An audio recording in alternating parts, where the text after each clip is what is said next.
অপেক্ষার অবসান ঘটিয়ে অবশেষে শুরু হচ্ছে বহুল প্রতীক্ষিত ফিফা ক্লাব বিশ্বকাপ ফুটবল।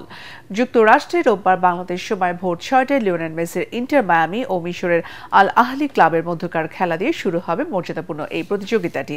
প্রথমবারের মতো এবার 32টি দল নিয়ে বিশাল পরিসরে আয়োজিত হচ্ছে ক্লাব বিশ্বকাপ। তবে নতুন ফরম্যাট ইতিমধ্যেই বিশ্বজুড়ে আলোচনার ঝড় তুলেছে। পরাগ আরমানের রিপোর্ট। ফিফার নতুন ফরম্যাট অনুযায়ী এবারের ক্লাব বিশ্বকাপে অংশ নিচ্ছে ইউরোপ, এশিয়া, আফ্রিকা, দক্ষিণ উত্তর আমেরিকার সেরা 32টি দল। তাদেরকে 8টি গ্রুপে ভাগ করা হয়েছে।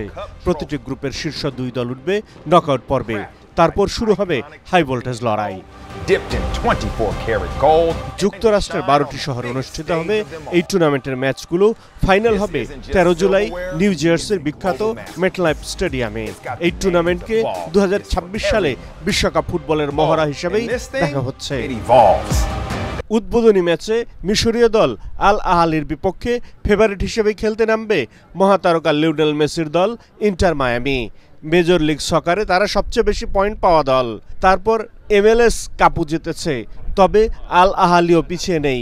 টানা 2 বার তারা কনফেডারেশন অফ আফ্রিকা চ্যাম্পিয়ন। মিশরীয় লিগে তাদের আছে শ্রেষ্ঠত্বের ঐতিহ্য। এমন একটি দল নিয়ে শুরুতেই ইন্টার মায়ামিকে চমকে দিতে চায় তারা।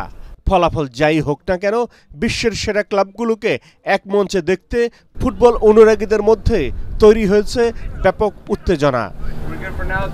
পরাগ আরমান, এটিএন বাংলা।